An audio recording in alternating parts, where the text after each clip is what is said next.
American soldiers captured in the Cold War. The enemy needs them as hostages and bargaining counters. Their own government denies their existence, leaving them to their fate.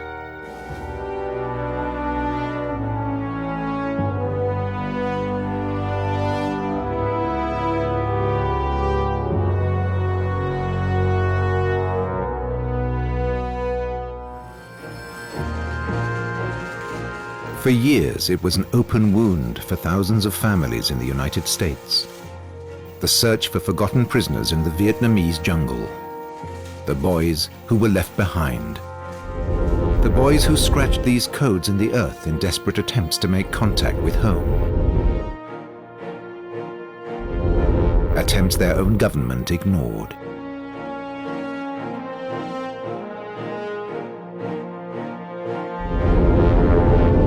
Moscow, 1993. The Cold War is over. Russian President Boris Yeltsin opens the Soviet Union's secret archives to Western historians. In the files of Soviet military intelligence, Australian historian Stephen Morris finds a report of a speech made by North Vietnamese General Tran Van Quang.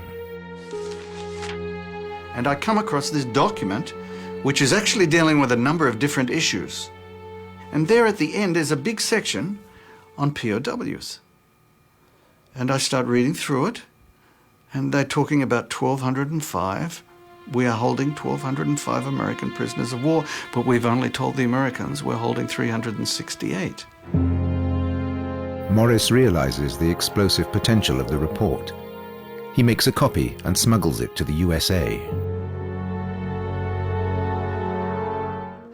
The US has a new president. Bill Clinton wants to improve relations with Vietnam 20 years after the conflict. What Morris has discovered is sensitive information.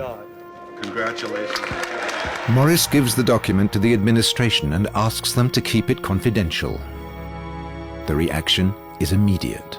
All of the people in the intelligence agencies of the United States were like brought to life in a most unbelievable way. All of a sudden there are investigations going on of me. People who I knew where I worked were being called to ask about him. You know, who is paying this guy?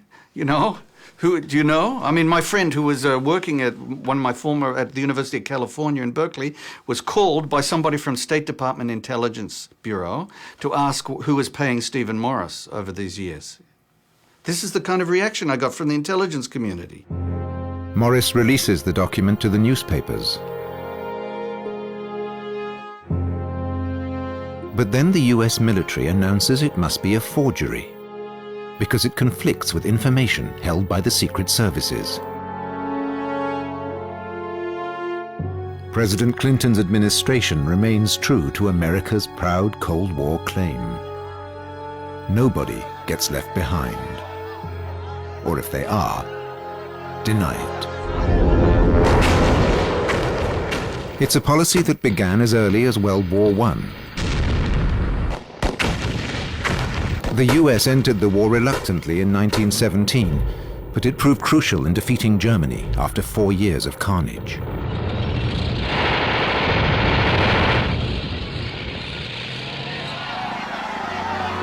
In Russia, Lenin's October Revolution broke out that same year. In 1918, the Western Allies sent troops to Russia to defeat the communist Bolsheviks.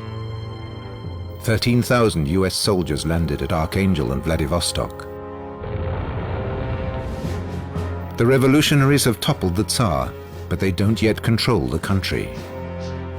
In the brutal campaign that follows, American forces fight with White Russians against the communist Red Army.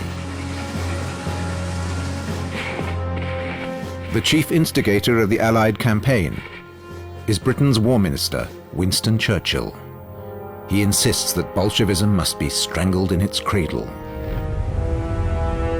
But the campaign is a failure. In the fighting, the Bolsheviks take American prisoners, about 60 officers and men. The American public learn nothing of this. But the fate of the prisoners is recorded in both Soviet and American military files.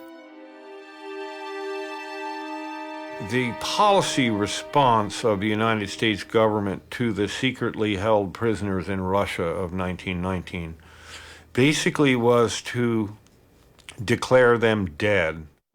The reason? The Soviets mean to use the prisoners to pressure the USA into recognizing the Soviet Union. America has no intention of being blackmailed by Lenin. In Washington, the men are declared dead. If there are no hostages, there's no problem. Lenin dies in 1924. 10 years later, his successor Stalin achieves his aim. America's President Roosevelt recognizes the Soviet Union. Because in Europe,